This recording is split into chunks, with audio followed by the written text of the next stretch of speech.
All right, everybody.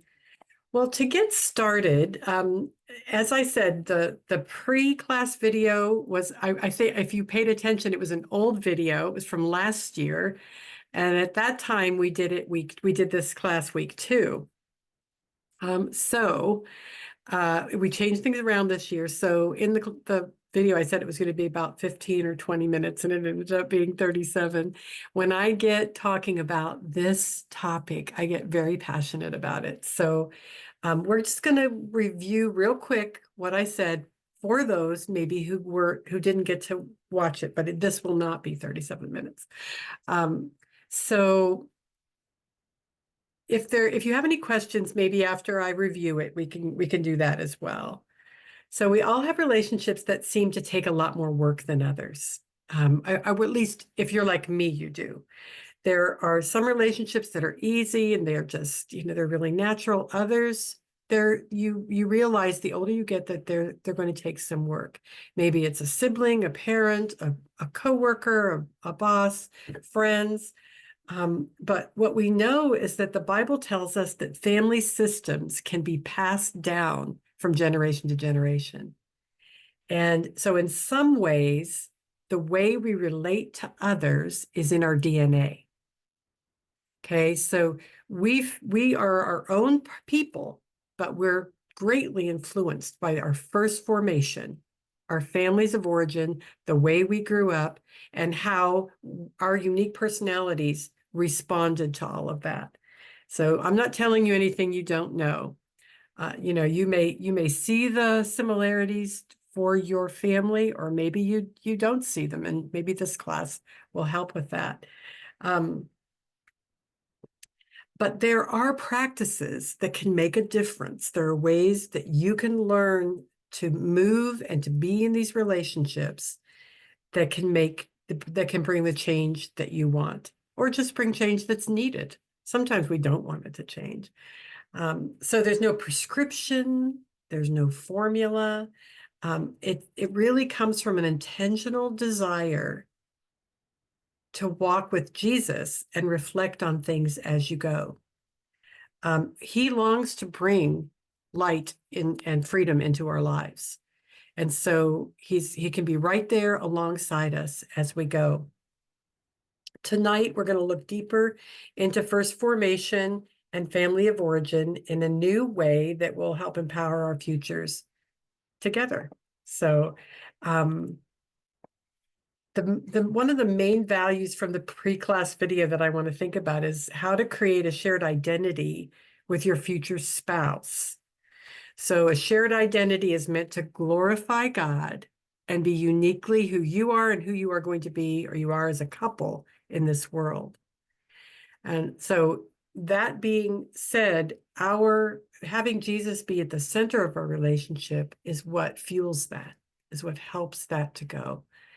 And so while one of the things that we see, though, is that when couples get together, they're so happy. There's really good things. Obviously, that's why you're together.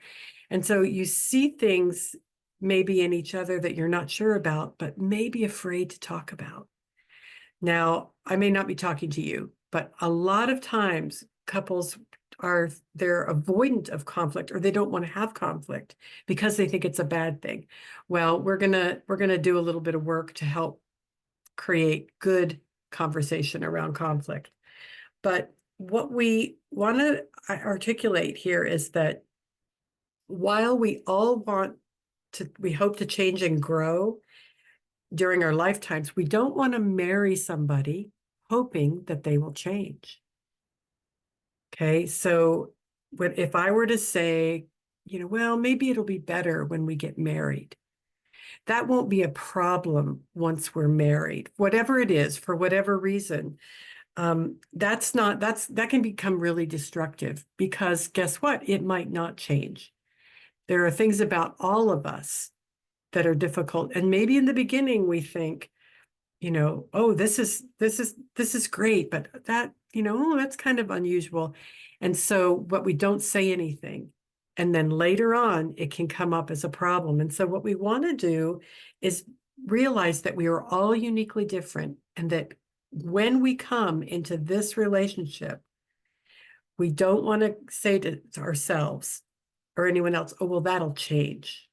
We'll be different once we get married.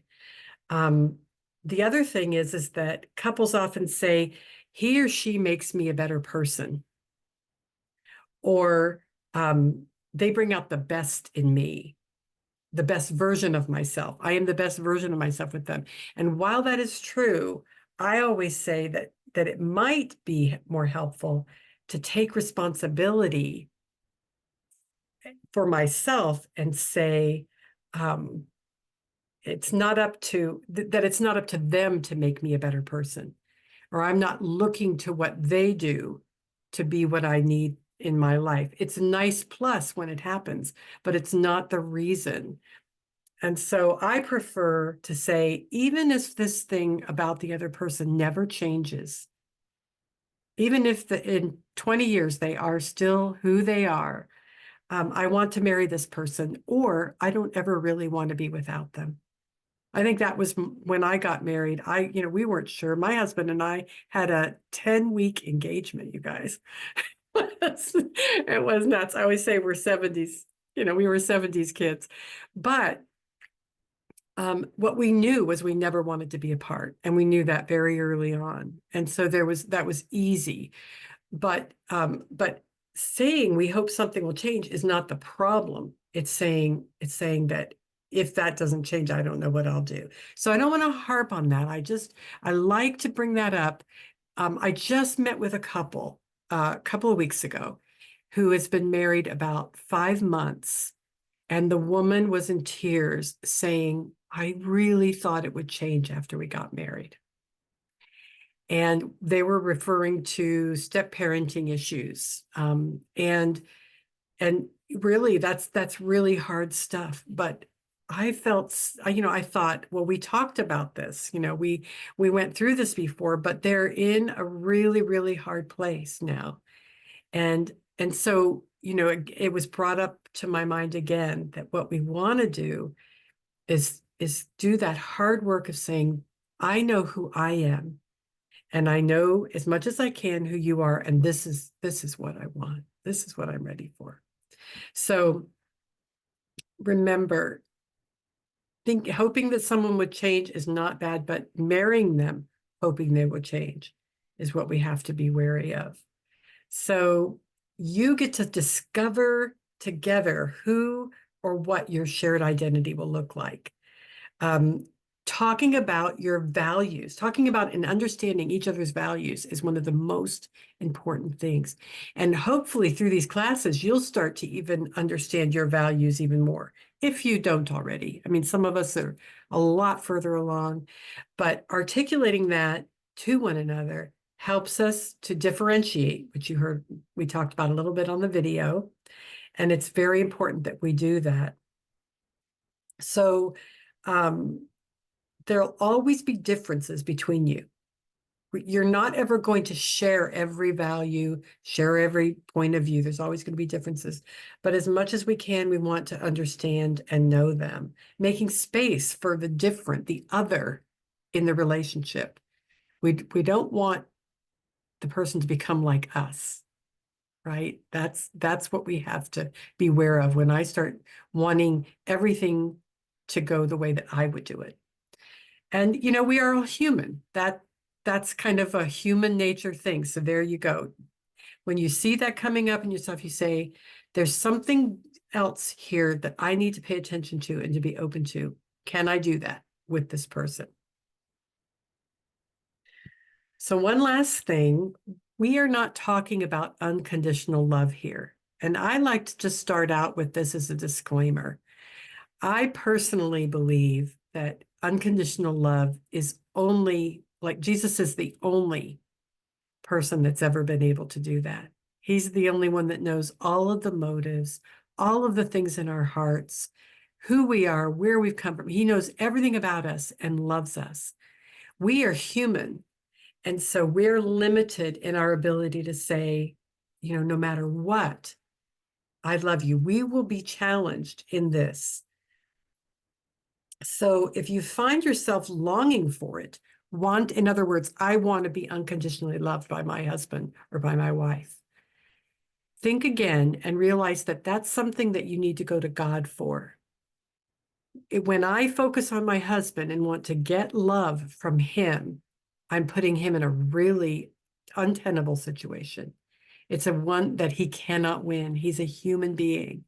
Now, will he show me love? Will I receive love and comfort and honor and all those things from him? Yes. But he is not my source for that. That has to come from the Lord. And so if that's something that you want to think more about, let me know and we can talk some more about it. I mean, you individually or as a couple. When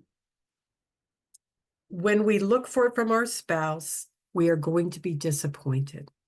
We are going to be discouraged.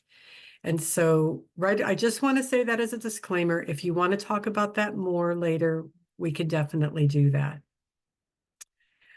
So let's go back and review really quickly some of the terms, the family systems terms that we had in the glossary on page 31 of your book. And again, I'm going to go through these quickly. These are ways that we have seen that humanity responds to the things that come up in life. We all go through them. And then the other thing that we can see is where they are in Scripture. So we can very quickly, if you've been around Scripture very long, you can start to think of people that these make you think of. And I even sometimes I've done the disciples, Jesus that Jesus picked. You know, you see that he picked all different kinds of people, but he meant for that to be the way. Like he knew that they would have to learn to work together and use their gifts. So we're thinking about this in relationship, but dependence is the first. And so dependence looks like I don't do anything unless someone else has said that that's what we're going to do, or that someone else is with me. I lack confidence in my ability to make decisions. And again, this can be a role in your family. Then there's independence, which is also, it's the opposite of that. It's where you very rarely look for input from anyone else. And you're very confident in making decisions, and it feels natural to you. And so you can see that dependence can drain a relationship of autonomy, of authenticity. Independence can keep intimacy away because it's hard for couples to share when one of the people is very independent. So neither of these are bad or wrong, but on their own, they can be incomplete. Okay, so I-dependence gets a little bit more, it takes independence further, and it says that no one can speak into my life. I resist any kind of authority, any kind of input, or and that would be very difficult in a relationship, in a Christian marriage where Jesus is at the center. It's very difficult because even God sometimes is not looked at as someone who can be trusted or invited in. So that we want to be aware of that. Overfunctioning and underfunctioning can come from dysfunctional families. You know, I would say overfunctioning and underfunctioning is one of the most common things in families. And we're going to get into roles here next. So an overfunctioner is someone that does for others what they can and should do for themselves. And you know, the little key that you might that might help you know if you're an overfunctioner is if you say frequently, I'd rather do it myself. If I don't do it, it won't get done right. If I don't do it, it's not going to happen. That's taking on responsibility for others. Okay. Underfunctioning is when you allow someone else to do for you what you can and should do for yourself. And in case you hadn't thought about this, they can't exist without each other. If there can't be an overfunctioner without an underfunctioner, and vice versa.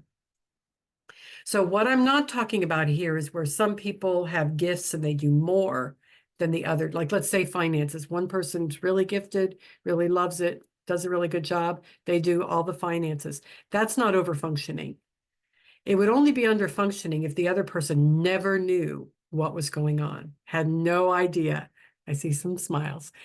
And so, you know, that's just a good example. It's not bad to be the one that does all of the housework. It's bad when the other person is saying, I will not, you know, I don't do that. I'm not going to do that.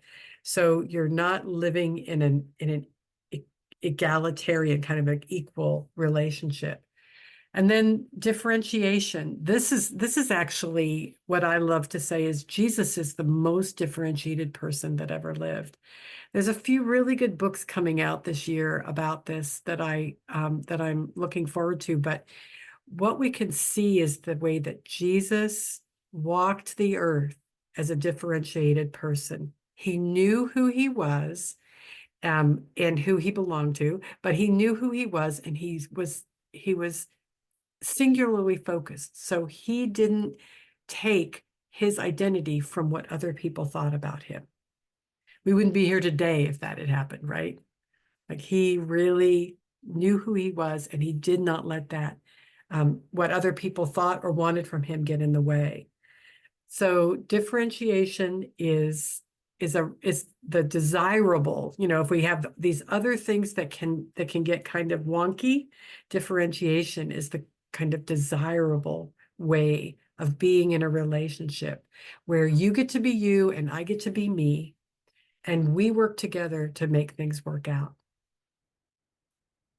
Any questions on those terms, the 5 terms I just went through? Any thoughts you'd like to share? No?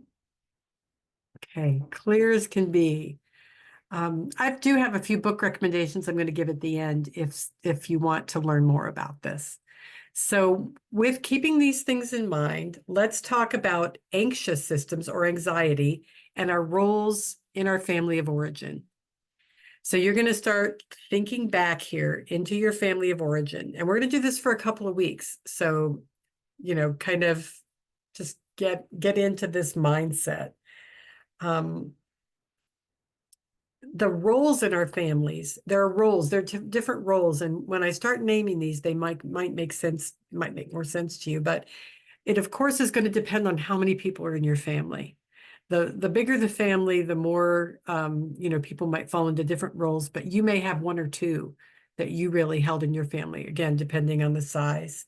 And so again, think about the Bible. It's full of family systems, functional and dysfunctional.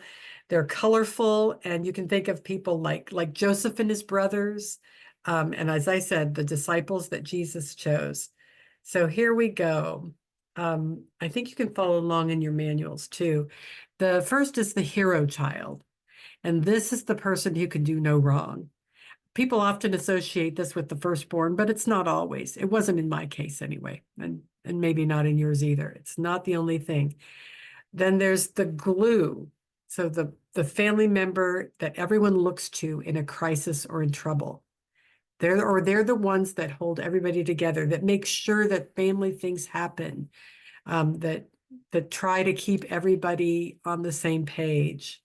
Then there may be the healer. So when crisis or trouble land in the family, this person is the place where members come because they want to be listened to or comforted.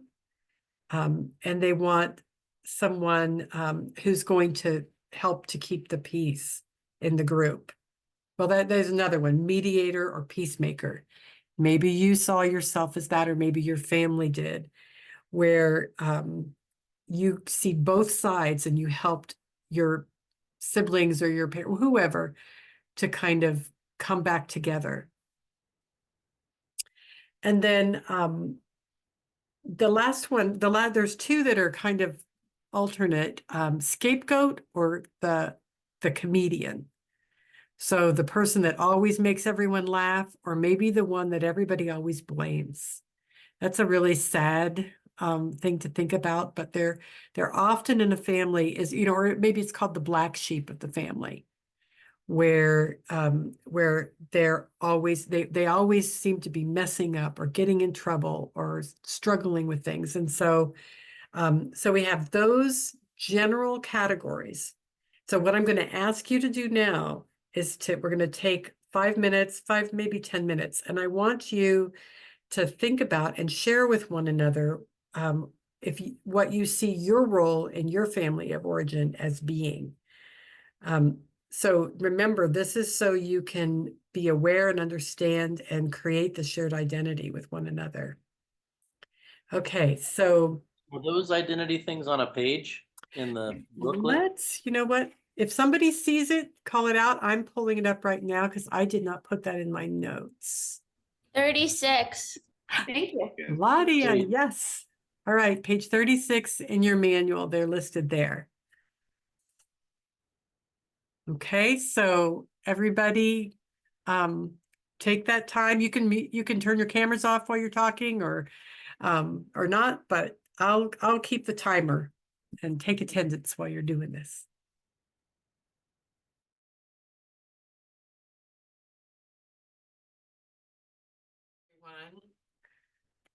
I was hoping that that we could, maybe you could share, somebody would want to share some of the roles. Did you have similar roles, different roles? You know, anything you want to share with us that you discovered? I think it's interesting. Well, we'll share first. Great. One thing we did find in common of the family roles that we both kind of gravitated toward the hero families. We were both the babies. We were both the babies of Our siblings. of our siblings. That's the youngest. I just had one brother, but she had 3 other siblings Okay. that she was the youngest of, and so we were always the youngest one and couldn't do no wrong, and always tried to stay connected in that manner. Okay. Right. Did it feel comfortable for you? In other words, did you like being the hero, or did you sometimes wish you weren't, or? I would say is put a big expectation on you that you Yeah. can't do anything wrong, so you don't want to mess up. There's a little bit of pressure to succeed. Yeah. Actually, I was the first one. I was the youngest of my brother and immediate family, but I was like the second oldest of all the grandbabies from my grandparents, and I was the first one to go to college, so I had to not mess that up, right? But now I'm So anyway, that's what comes with that. And I don't think I recognized it when I was younger, recognized that. So I can't say I liked it. I think it was a little frustrating for me because I felt like nobody ever listened to me. But I definitely could do no wrong. That's true. And there were definitely perks of being the hero of the family in that role. So it's interesting that we had that in common. But we were different in he played like the healer or Fixer. Well, healer, right? Peacemaker. Yeah. I never played the peacemaker. I never played the mediator role, so that was interesting. Very good. Thanks, you guys. That's really helpful. I love that you get to see that now. Okay. Anybody else want to share? Discovery? I definitely grew up feeling like the scapegoat, or more so like the black sheep. Okay. Yeah, I tended to be pretty obstinate and oppositional, and sometimes I didn't feel really listened to, or like I was accused of things that I didn't do, but that was rare. Mostly it was just that I was obstinate and didn't really want to follow the rules. Okay. Maybe that independent. How about you, Claudia? Did you find anything about your roles? I think I was definitely the mediator. So I'm the oldest and the only biological child of my parents. There's three of us. So when we would do things with my adopted sister's biological family, I was like the one who would talk between my parents and their side of the Mm, family that's pretty because unique. Yeah. I was the only one who would go to the house with them because we were all sisters. Okay. And when my parents got divorced, I also served as the mediator. You hear that? So you guys can see how those could make their way into your relationship. Possibly. It's good to talk about it. I think we've heard several different things here. I just thought I would share my example really quick, just to give kind of, if maybe something will connect for you. My parents divorced when my brother and I were 6 and 7. And my mom, both my parents were alcoholics, but my mom drank and was not a safe person. And I always say my dad said he couldn't take her drinking anymore, so he left her with me. And so I, at 6 years old, began to be the person that took care of her when she was drunk. And so I was the hero peacemaker. And I think that one of the things that came from me, that came from it, is I could do no wrong. Like there were times where I thought, gosh, like I really don't do anything wrong. Don't ever do anything wrong. As a young girl, I felt that way. But my brother was the scapegoat comedian, both of them interchangeably. And my doing things right was so much so that it hurt me to see how much he was misunderstood and didn't have all the things he needed from his dad and things like, so like when what happened was we really fought a lot when we were little, but when we grew up, when we got into our early 20s, he all of a sudden realized my I don't know, my friendship to him, and we became really close. So it was something that he had to go through to find out what it was that he misunderstood in our childhood. But so my mom was very independent, didn't want to listen to anybody, what they had to say. And I really tried to convince her to do the right thing my whole life. So you can see that was kind of upside down, but depending on the kinds of things that we have in our lives, those can bring those roles out in us, or those traits. And the other thing that I like to say is that our roles follow us into our adulthood. And the way that those things showed up in my marriage, especially early on, was that I very rarely could see where I had been wrong. And that didn't go well, because I was wrong quite often.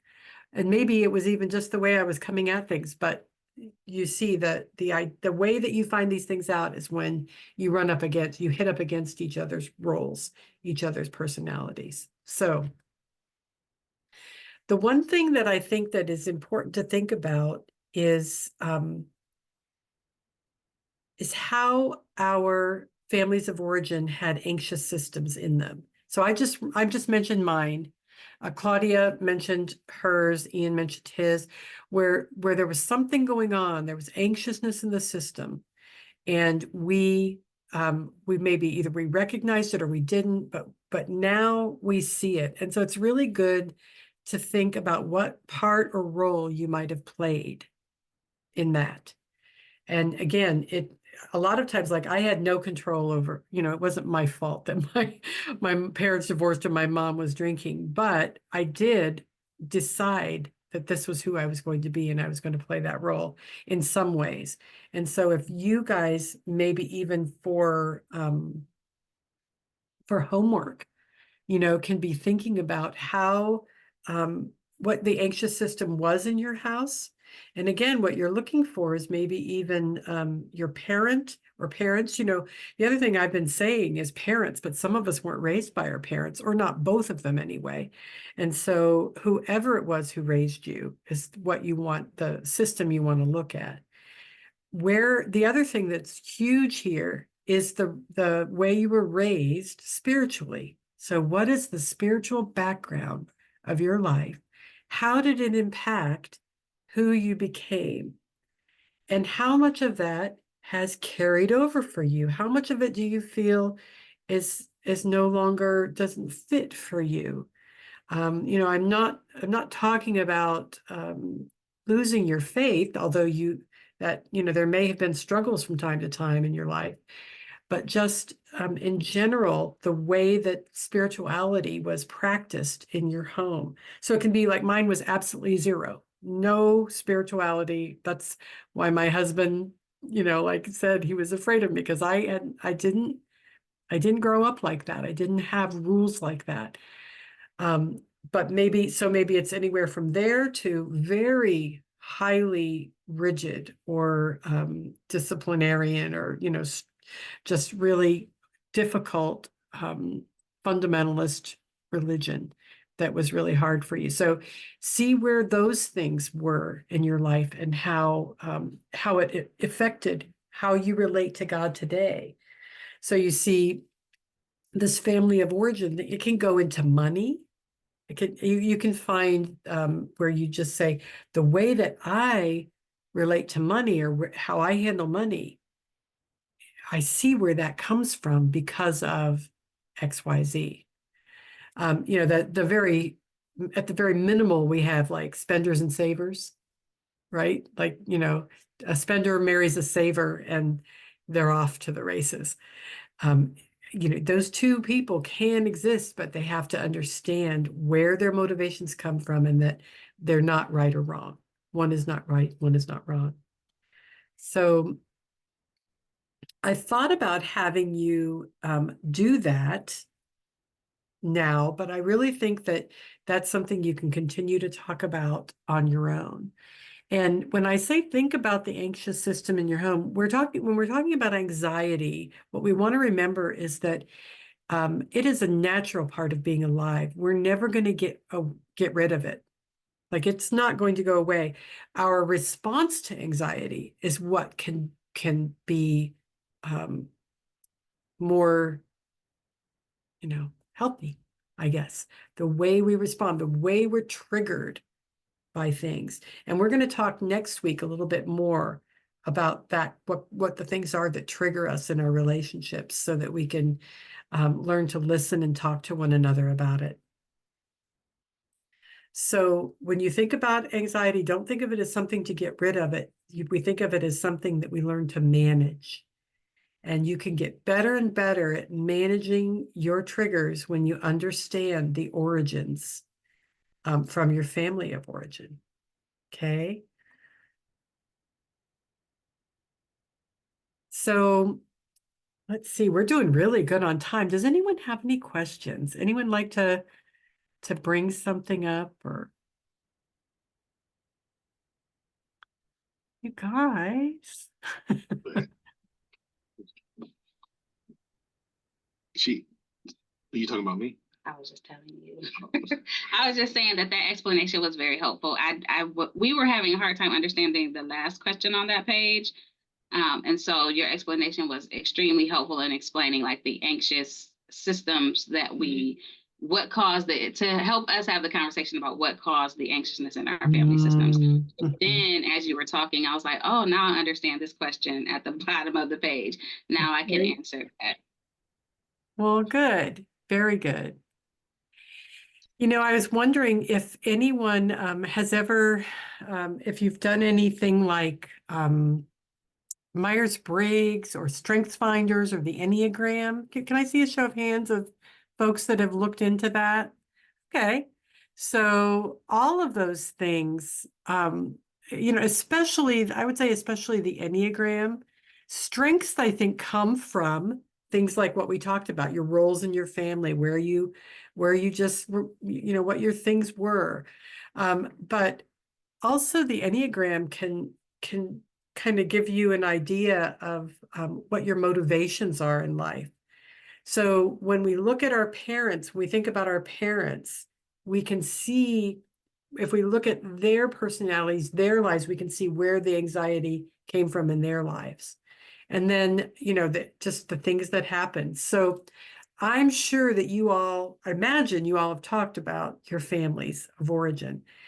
Thinking about it from this perspective is really helpful to say, these are the ways I see this coming up in me. I see that when we have financial stress, I become very anxious because growing up, that was a real thing for me. It wasn't like I was just anxious about money. Money was a real hard time. We didn't have what we needed. And so for my husband, they didn't have a lot of money, but he was never in that position. And so when I react, he may not understand that. And that's a real simple explanation of this. Something else might be that when we first were married, when we would get in a conflict, he would leave the room. He didn't leave the house, but he would leave. And it was really hard for me because my dad, whenever they would have a fight, he would leave. And of course, one day he didn't come back. And I was a little girl. And so I realized when we were married, here I am in my 30s, and I would panic when he would leave the room. Well, what I found out when we started talking about it was that he didn't want to say anything that would hurt me or that he would regret, because in his house growing up, people said all kinds of things to each other and never apologized. And he hated that about his family. So you see, we were both kind of like, but we didn't know what was going on. And it took time. Actually, it took, I don't know, probably till the 7th year of our marriage for me to realize that he was going into another room to lay on his face and pray and ask God to help him. And here I am wanting him to know that I was right. I was mad wanting him to, tell me I was right. And he was actually being humble and trying to manage his anxiety. And so once we started to understand that and move through those things, it made a huge difference. It made a really big difference in our lives, in our marriage. And it still does today. So anybody else before I move on? I just like to give lots of opportunity. Are there any strengths to being like the scapegoat? I know you talked about strengths. Well, I think that all of them have good things and all of them have negative things. So, so the good things that I couldn't see from the scapegoat, the first thing that comes to my mind is empathy, compassion, understanding. So in other words, wouldn't want anyone else to go through what they went through. Really someone who comes to the aid of others. So the hard side about it might be, I forget what you said, Ian, was, do you say obstinate? Is that the word you used? Yeah, I was obstinate. Okay. Still sometimes struggle with a rebellious attitude. Yeah. Right. And a lot of times when we're blamed for things that aren't true, or I would say in my brother's, he didn't believe they were true. So that made it really hard for him, but ended up being an advocate for other people who have had really hard lives, and being very understanding. So it doesn't, especially when we get out of that family system, I think that we can grow and move away from the obstinate side. But it also, when you think of the I dependence, what that's about is there's an authority figure who's telling me something that I don't like or I don't want to do, or and maybe, of course, we're not talking about if it's wrong, if they're telling us to do something wrong. We're just saying if there's anybody in authority, we have trouble with jobs, we have trouble with supervisors, those kinds of things can trigger that. It also can be entrepreneurial, like that that kind of a thing where you just, you know what you want to do. You aren't really thinking about what others think.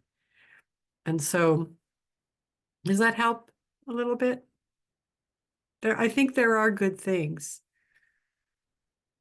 It's just at the time, I think it feels unhappy for the person in that position, and probably for other family members who don't want them to be there. Like I was very sure that my brother didn't deserve all the trouble he went through. But he really made it hard to stay out of it. Okay. All right. Well, let's kind of switch gears here. Like I said, we're going to do a little bit more work next week on self-protective vows, and there will be again a talking head of Kelly coming your way about self-protective vows before Donald and Michelle are going to join us next week to do some more couple-to-couple stuff. So one thing, just came to my mind. I told you earlier that my husband wouldn't be joining me on this. And I always like to tell the class that when I started teaching and got into ministry, became a pastor, it became evident really quickly that that was not my husband's calling.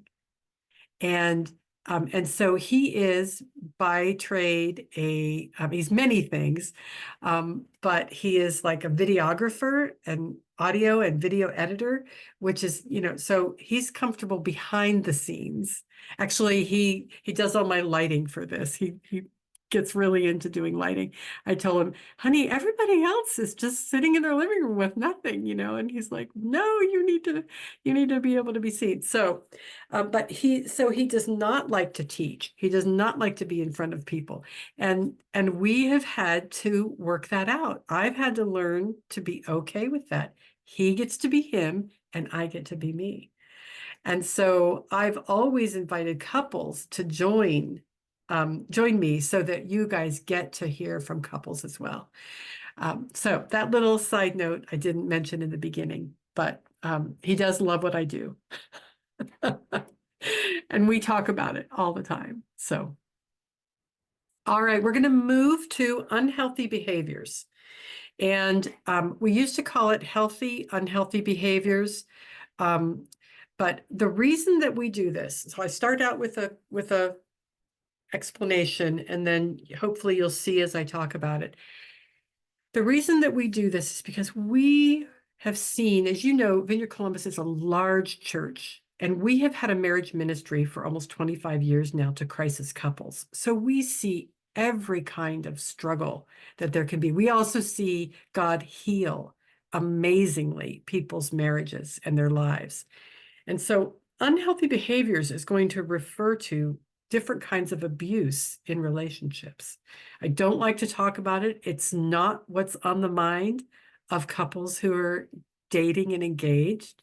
But we just think that this is really helpful to do on the very front end of things, because as you can tell, we're all about addressing things, maybe talking to someone, just finding your way through them. So when I talk about these unhealthy behaviors, if you do recognize something, take that in prayer to God.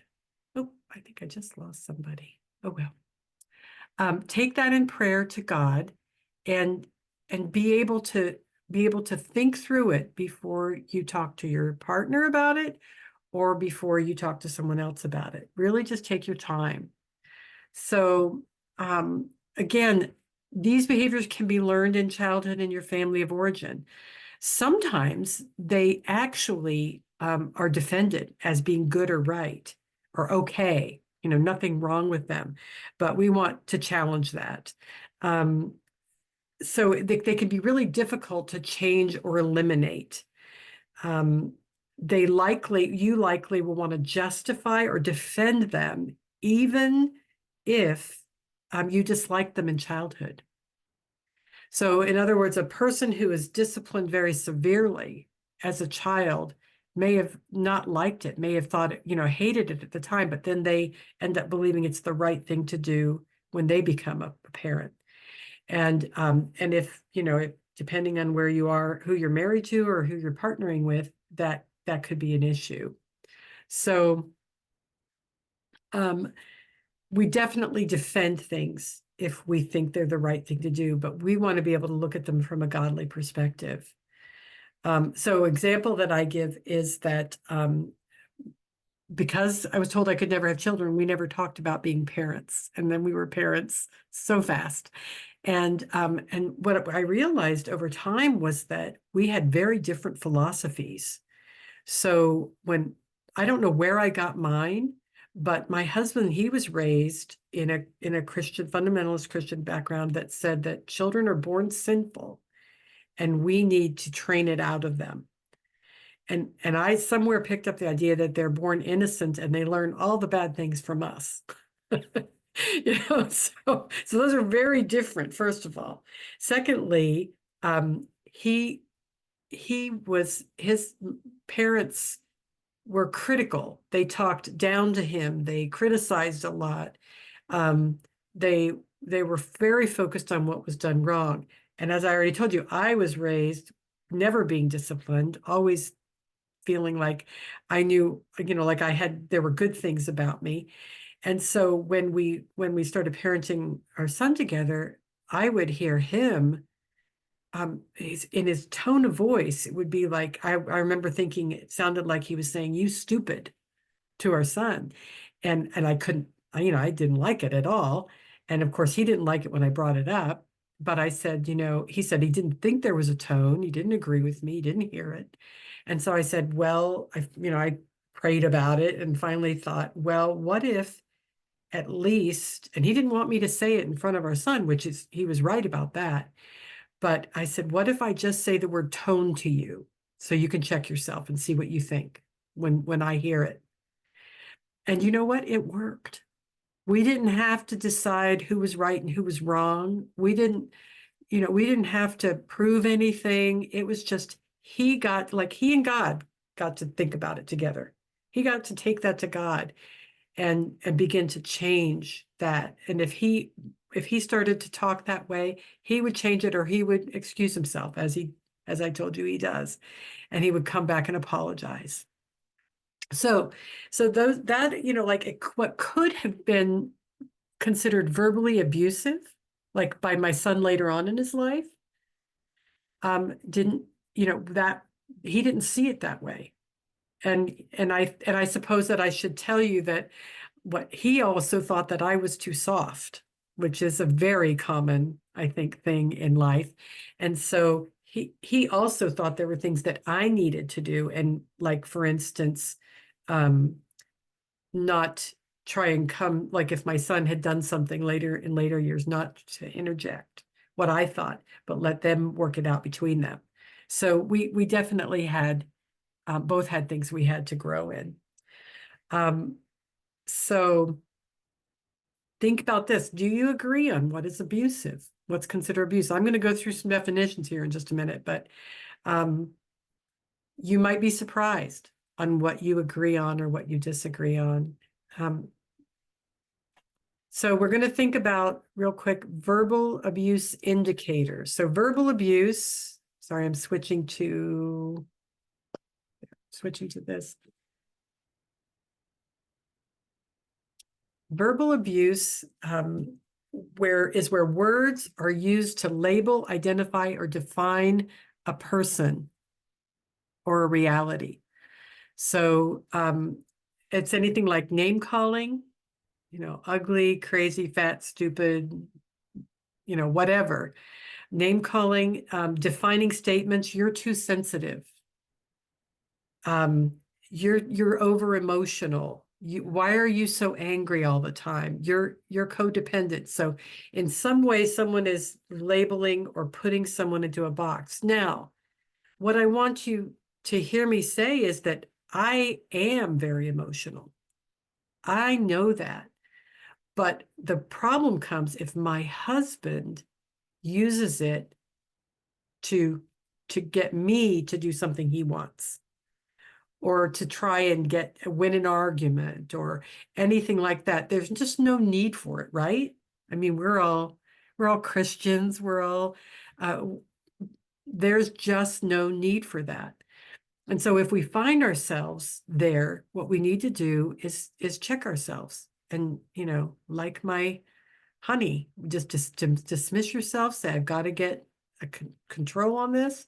I have to stop using these words, having these attitudes. I mean, really, when you think about it, it's not just that you do it or you say it, it's what's in your heart. And we know that we have someone we can go to get our hearts clean, to get our hearts right. So these are things that may or may not be a part of your relationship. Maybe you saw them in your family of origin. We want to say those things are verbal abuse. And then there's emotional abuse. And so this also includes verbal assaults. It can be withholding affection or sympathy or empathy. So there would be a coldness, just, you can't get through that hard wall of cold. Being rarely complimented. So, it may be that somebody doesn't really love giving compliments. They're not really good with their words, or they're shy. That's not what we're talking about. We're talking about withholding compliments, withholding, giving another person encouragement in some way. Saying when they've done something really well. If the other person never does that, wonder why. Just think about it. Maybe there's a really good reason and it's fine, but not necessarily. Also criticism. If someone is always critical, I always say that some people, when they're very critical, they're even harder on themselves. So some people are critical for themselves, some only to others, and some both. So we just get to think about, where's the criticism coming from? And if it is a spirit of perfectionism or improvement, you might want to think about that. Where does that come from? And does it have a place in your relationship? Any kind of a humiliation in front of others. This is often masked in humor. And usually, sometimes the person doesn't know they do it, but usually the person whose expense it's done at needs to say something about that, needs to come up. So sometimes, I always say, people say, oh, sarcasm is our love language. They love to be sarcastic, joke around with each other. And that does work, especially in dating. I should say it sometimes works, not often. And dating, it can work more, but when you're married, it really, the being sarcastic and critical like that really do need to be tempered quite a bit. So emotional abuse things emotional and verbal abuse take the dignity away from a person. It lacks respect, which, and love. And so we want to make sure that those are not a part of things. And if you think they're okay, ask your partner. Maybe they're okay with it. I don't know. I mean, if you wonder, that's the best person to ask. And then, of course, there's physical abuse, which is, actually many of these things could be considered an offense that you could be arrested for. So if it gets severe enough, it can be like that. But physical abuse is the one most people think about when we think of abuse. And that would be hitting, pushing, slapping, shaking, pinching, biting, restraining, grabbing, or choking. And so the thing about this is, anytime you put your hands on another person, it can, when they don't want you to, that can be considered abuse. So these are straightforward. I mean, hopefully we all know that those things would not happen. I think the restraining thing is what we hear the most in our experience with crisis couples. Like someone is trying to get someone to understand or to not do something that they want them to do. And then they, if that happens, they try to restrain them. But that is considered abuse, and it's not acceptable. Additional offenses that sometimes get people don't think about are breaking someone's cell phone or something of value that they love, punching a wall. You know, the idea is there is just expressing anger and punching the wall. But there's also the idea of like, you're going to be next. So we want any, you know, if that's a problem in your life, definitely look into it. Find some way to express that anger and that passion some other way. Blocking someone from leaving the room, the home, or a car. That's not acceptable. You know, when I was growing up, we tried to do that with my mom. Because she was so drunk, we didn't want her to drive the car. That's a different story, I think. Well, maybe, you know, anyway, you get the idea. There are some times when we need to stop someone from doing something, but from the most part, if they want to go, they get to go. Physically restraining, that's, you know, you're really getting into trouble territory if you do that, or threatening physical harm. I met with one couple in the first year of marriage, and the woman came in saying that her husband was being physically abusive. And I talked to her. We made sure she was safe. Then I asked if the husband would come in and talk to me, and he did. And he was very calm and matter of fact about it. And he said to me, I did not do anything to her that she didn't do to me first. You know, and I said, what? He said, she hit me, and so I hit her back. I did exactly what she did to me. Well, that's not what the woman said. That wasn't what she experienced. But when I got them then together, and she agreed. She told me that was exactly what had happened. And so you see, she felt a victim because he was stronger, bigger, you know, all those things. And he thought he was right. He thought that she should know what it felt like to be hit. And anyway, this is not any of you, I know. But I only share that story to say we can assume that we understand. But when a person gets flooded with emotion, if you were to get in an argument that was very heated, you want to make sure that you have that self-control to dismiss yourself, to excuse yourself, to say, I need time, because that's just how the things happen. And if there was any abuse in your past, it's very likely that could be triggered in you as an adult. So all of these things that we don't want to talk about, but we want you to be able to think about them, and we don't see them as something that is going to hinder you in your relationship if you are able to talk about them and address them now.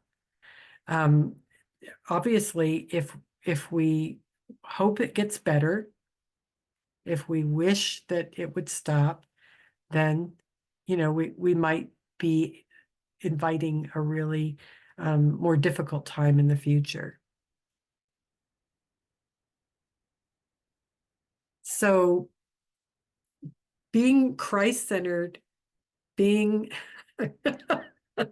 sorry, Shelley and Jason are distracting me. That's the little humor that might have been needed right now. But so we look to help you to have a vibrant, you know, Christ-centered relationship, one that's growing.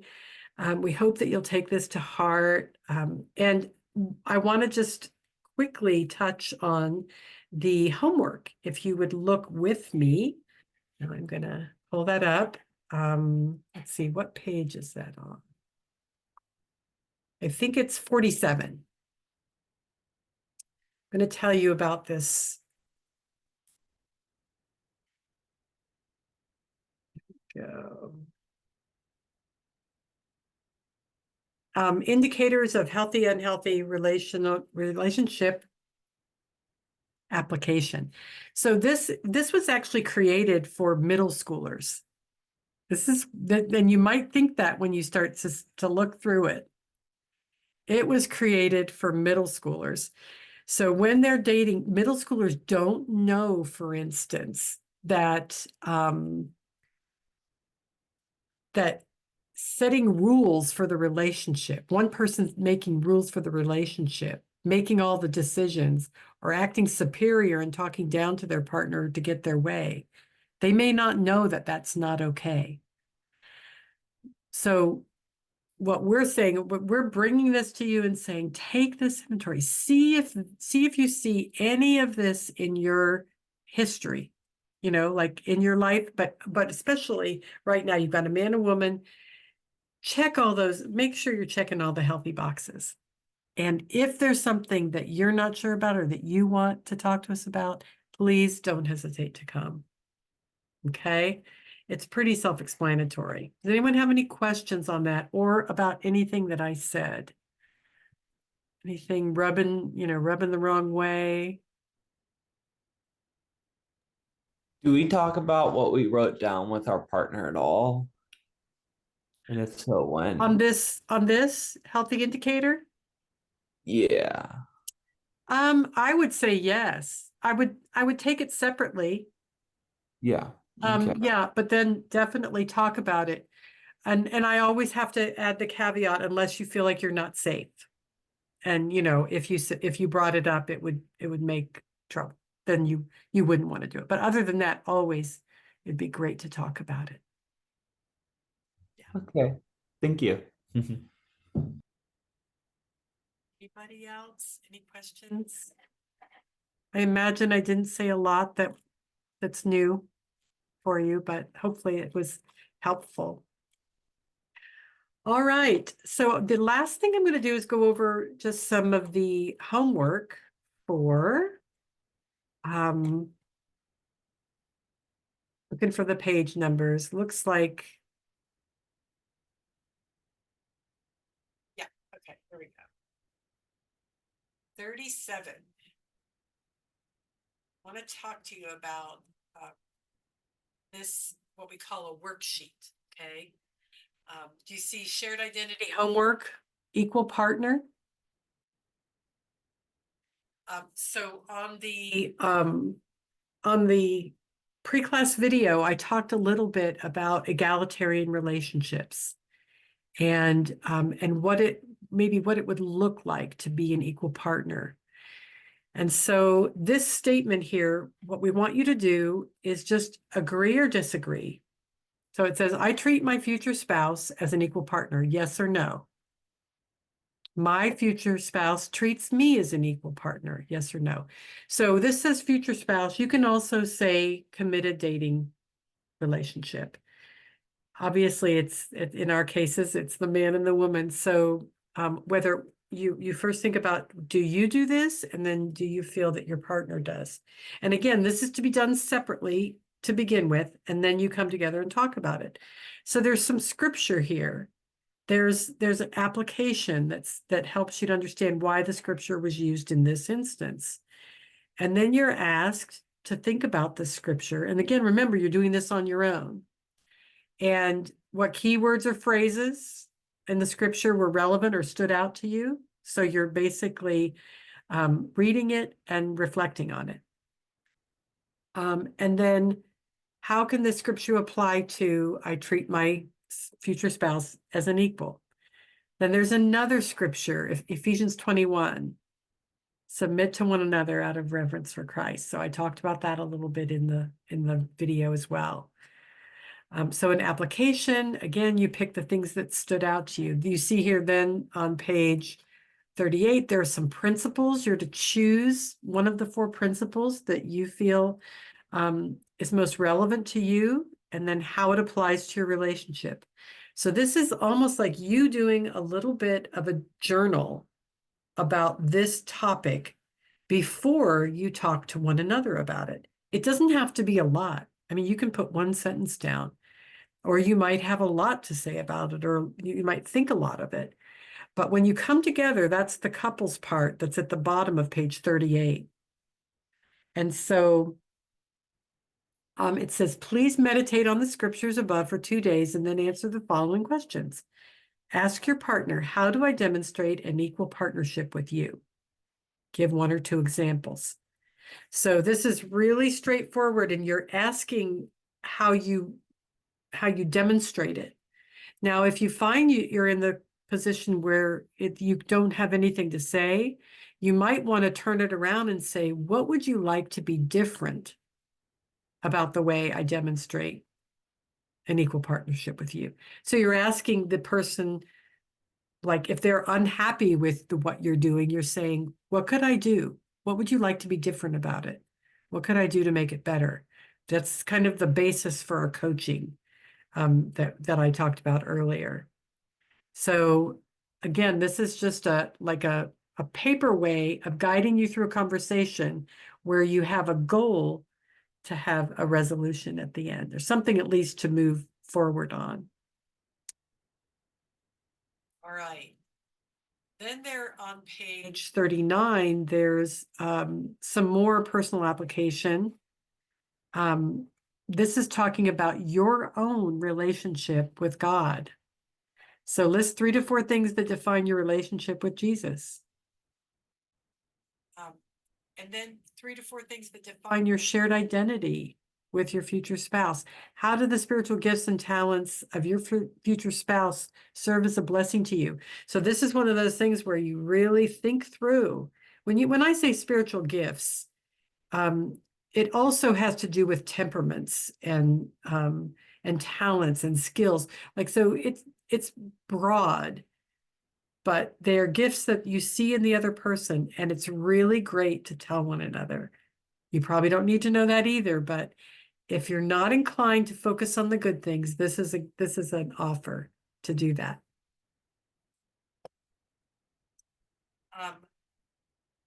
And are there any areas of your relationship that do not promote a shared identity? You get to talk about that. There's a few more questions there. I'm not going to go through all of them. It goes into I dependence a little bit more, but you guys can go through all of those as much as you want. And by the way, all of this homework is for you to do. You are not going to turn it in. It's not going to be graded. No one will know whether you do it or not. All I can say is we've had couples come back a couple of years after they get married and they say, we wish we would have done our homework in class. So the other thing I do is say, keep your digital copies, because if you're moving when you get married, you might not find it.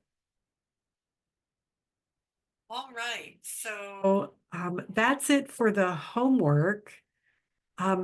Book recommendations. If you find that you would like to look more into some of this family system stuff, there is a book called Everything is Not Terrible, which I love that title. I think there's a subtitle and I'm not remembering right now. I have it right on my shelf, but Everything is Not Terrible, and I don't have the author. Sorry, but you'll be able to find it with that. And then the other one is called Growing Yourself Up. The author is Jenny Brown. She does a really good job of just bringing this all down to, the real shelf.